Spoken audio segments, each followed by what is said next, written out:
All right, everyone, welcome back. Ready for another deep dive? Always ready. What do we have today? Well, today we're tackling something a little different. We're doing a deep dive into a whole book of the Bible, Oh, wow, a whole book. Ambitious. Which one are we looking at? Habakkuk. Habakkuk. Yeah, Okay, yeah.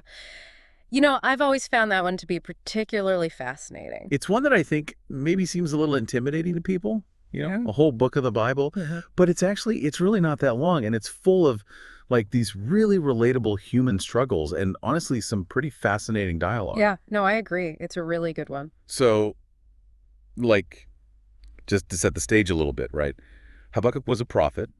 He was living in Judah, and this was like around the 7th century BC, so, things weren't exactly peachy keen in Judah at the time. There was a lot of injustice going on. Yeah, there was a lot of social unrest. And the threat of the Babylonian Empire looming on the horizon, things were pretty tense. Yeah, it was a pretty dark time. And I think that really comes through in the book. Habakkuk's just grappling with, how do you reconcile this reality with the idea of a just and loving God? Yeah, and what's really unique about Habakkuk is it's actually structured as a dialogue between the prophet and God. Right. It's not just like, a straightforward sermon or a set of laws. It's like we're getting to eavesdrop on this very raw, very honest conversation, the struggle. It's like very intimate in a way. Yeah, it makes you feel like you're right there with them. Totally. Okay, so let's dive into like the first part of this dialogue, all right? So Habakkuk, he comes out swinging, right? He's Sure. like straight up complaining to God. He's like, God, why are you letting all this bad stuff happen? Why isn't why aren't you doing anything about this? He's not holding back at all, is he? No, he's bold, Yeah. which I kind of appreciate, honestly. I feel like we've all been there, at some point. We're looking around at the state of the world and we're like, wait, this doesn't seem right. Where are you, God? Yeah, for sure. It's that moment when you come face to face with suffering, injustice, and it's hard to make sense of it. You're like really wrestling with your faith. Big time. And the interesting thing is how God responds to Habakkuk's complaint.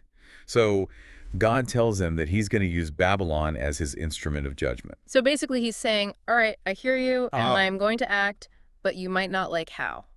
Yeah. And to be honest, this is kind of a head scratcher, right? Because Babylon was known for being even more wicked than Judah. Right. It's almost like fighting fire with fire, which obviously that kind of raises a whole other set of questions. Right. I mean, if you're going to bring justice, like, why use another unjust nation to do it? It really makes you think about how God's ways are not our ways. Okay, so naturally, Habakkuk is a little bit confused by this. So we get to, like, the second complaint. And this is where it gets even more interesting, I think. So Habakkuk's second complaint is basically like, hold on, God, I thought you were all about justice and righteousness.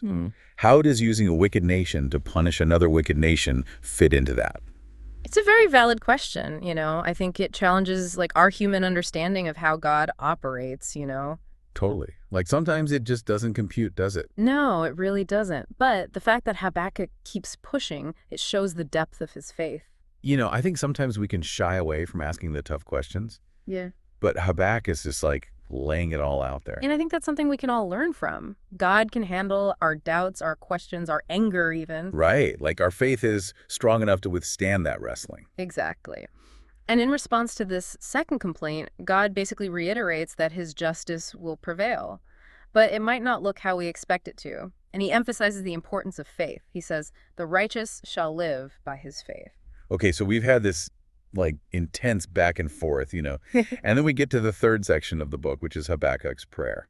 And it's a beautiful prayer. You can just feel the shift in tone. It's like this moment of surrender and awe. Yeah, he's still acknowledging the chaos and the darkness around him, but it's like he's caught a glimpse of something bigger. Yeah, and the language he uses is just incredible. It's very vivid, very powerful. He talks about God's majesty, right? Mm. And like the Hebrew word that's used there, it has this sense of like immense weight and splendor. It's like this overwhelming presence. It's like he's saying, okay, I may not understand everything that's happening, but I know you're in control. Yeah, it's powerful. Like even in the midst of all this uncertainty and turmoil, there's this sense of peace and trust. That's the core of faith, isn't it? That even when we can't see the whole picture, we choose to trust that God does. Okay, so as we're sort of wrapping up our deep dive here, what would you say are like the key takeaways from Habakkuk? Well, I think first and foremost, Habakkuk shows us that it's okay to question, to doubt, to wrestle with our faith.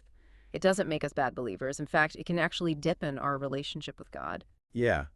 It's like he's giving us permission to be honest with God about our struggles, And I think another key takeaway is this idea of trusting in God's justice, even when it doesn't make sense to us. right? Like his ways are higher than our ways. Exactly. And I think finally, Habakkuk reminds us that true faith is about holding on to hope, even in the darkest of times. It's about that trust and surrender, right? Yeah. Even when we don't understand everything. Exactly. And I think that's a really powerful and timely message for us today. When we look around at the world, it can be easy to feel overwhelmed by the darkness. Yeah, I can feel like things are spinning out of control. But Habakkuk reminds us that God is still on the throne. He's still working, even when we can't see it. So as we wrap up this deep dive into Habakkuk, I'm wondering, how does this book, this story, resonate with you? Where do you see yourself in Habakkuk's journey? Where do you find yourself questioning, wrestling, and ultimately seeking that place of trust and surrender? It's a book that's packed with so much, and I think it's one that can really speak to us on a personal level. So I would encourage you to take some time to read it, reflect on it, and see how it might challenge and inspire you in your own journey of faith. Yeah, I think it's worth revisiting again and again. Every time I read it, I find something new. All right, thanks for joining me on this deep dive. Until next time.